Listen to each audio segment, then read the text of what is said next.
charge the player, the match official involved should go to the Ghana Police Service and file a complaint of assault, because this is assault. In the full glare of the police, in the full glare of the cameras, everybody saw it. Players must start taking responsibility. And PFAG, if they are listening, Professional Footballers Association of Ghana, if you are listening, let your players know their roles and responsibility. Let them know where the line ends and stops for them. You cannot go and verbally assault a referee.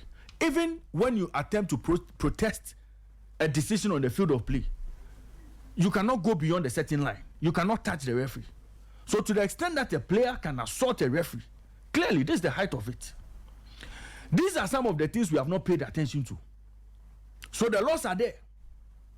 What punishment awaits you if you assault a referee? You are possibly doing a minimum of 15-match ban. The players must know all of these. The players must be reminded, and this is what I'm expecting club officials, club owners to do. Sensitize your players on what the law will do to you in situations like this. As for referees, if a referee makes a dubious call on the field of play, it is not you, the player, who has to take decision against the referee. After the game, there are avenues for remedy. Okay. Whether club owners feel when they file their protest is heard or not heard, still use the process. But don't allow players to take the law into their own hands. It is never done. And as much as we blame the FA for every bad thing that has happened in Ghana football, on occasions like this, it is very difficult blaming the FA. When a referee decides to go and assault a referee, when a player decides to go and assault a referee, I cannot go and blame the Ghana Football Association for this, because that player knows the rules of engagement per the disciplinary code that has been explained to him. He knows what he shouldn't do on the field of play. He knows what punishment awaits him if he does that. So why should I blame Ghana Football Association in all of this? I won't. Referees on any day are human. They get calls right, they get calls wrong. Thanks to VAR, we've seen some wrong decisions corrected. We don't have that at our disposal. The referee has a split second to make a decision. Why do we always have the perception that a home team must win a game at all cost? And so, if an away side is awarded a penalty, it's dubious. Why do home teams in the Ghana Premier League always have the mentality everything must favor them on the field of play? Why? Why so? And it's gotten into the head of supporters to the extent that when calls that may seem right go against them, they are upset. These are the things I'm expecting Ghana Football Association to work on. Beyond safety and security of match venues, let us now start sensitizing spectators, players, referees. Of course, we cannot leave the referees out. Some decisions are questionable, yes. There are remedies, but it doesn't mean they should be assaulted. FA must also speak to their referees. Can we start having games where post-game we are talking about how beautiful the game was, we are talking about how exciting the game was, rather than talking about controversial decisions or match officials not bringing their A game? I think these are some of the things, as a matter of urgency, we should start addressing. And the FA must lead the charge. We've dealt with one part, or we are dealing with one part. We are almost there. Security, match venue safety. But what would make the match venue unsafe is the behavior of players and match officials. What are we doing with those two? What is the FA, club owners, club officials, all the parties who want to meet to press home demands for improved security? What are they also doing about that part? Because if players don't misbehave on the field of play, if referees don't engage in dubious calls, we will have peaceful games. Nobody will be angry, nobody will be fighting. So I'm expecting the Ghana Football Association to again reinvent the wheel. Let's go back to basics. Maybe the players have forgotten their roles and responsibilities. Let's get them to understand it again. Maybe referees have forgotten how to apply the rules of the game. Let us speak to the referees and get them to apply the rule as is expected. Without dealing with these two problems, let's not think that even if we bring an army of soldiers, a whole battalion to the match venue, we are solving or we are bringing an end to hooliganism. It won't happen. We can bring all the policemen in this country, all the military men in this country to a match venue.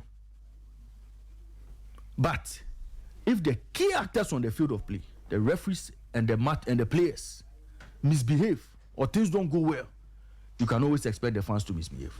Then before I go, Papa Kwesi Ndu, he issued a statement when the game was going on in an attempt to justify the behavior of his player. That statement attempted to justify the behavior of his player, and I'm disappointed. But you see, I can understand Papa Kwesi Ndu. Why? He has gone through a lot. He has gone through a lot in this country.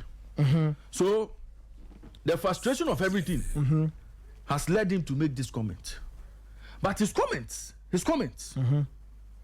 did two things, or could have done two things. One, could have incited his supporters to misbehave, because he was trying to explain a situation from the position of a layman and not a match official. He sought to explain the incident that happened and why he believed that his player was rather the victim. Okay. Now making everybody believe that, oh, there was a clear attempt by the referee to rob his team. That was a very dangerous comment. So at the end of that game, the behavior and the attitude we saw could have been linked to the comments of the club owner. And if Ghana Football Association are minded, they should go and look for that tweet and possibly charge him as well. If he's an official that should be charged, they should go and look for that tweet and charge him. Okay. Because those comments sought to draw a conclusion on what happened on the field of play and questioning the credibility of the match official. Then he now attempts to justify why we see violent scenes at match venues post game.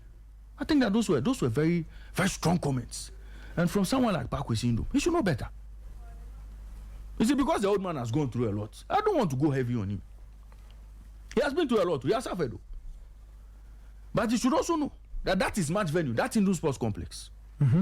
If the rules were being applied to the latter, it shouldn't even pass for a football game. So he himself is not even doing the right thing. To be calling for change, to be calling for reset, because he himself, his match venue is not fit for purpose. He should know that. So he's also part of the problem. He can blame the FA all he wants. He can blame all the institutions. He can blame every part, but he's also part of the problem. So if he's calling for change, he himself should change things at his end. Talk to his players, change their mindset, and get them to behave on the field of play. Nathan, having said this is 40 FM. The PFAG have a big role to play. Okay. They shouldn't go to sleep. As for the Referees Association of Ghana, we have been told they are toothless backing dog. They are toothless. So really, I will not even talk about the Referees Association of Ghana. But the FA, since they appoint referees, since they send referees to match venues, please, let's get these referees to understand that we need credible performance from them week in, week out on match days. If we fail to solve all these things, if we like, let's make the match venues a military barracks or a police barracks. You still get fans misbehaving. A word to the wise is enough.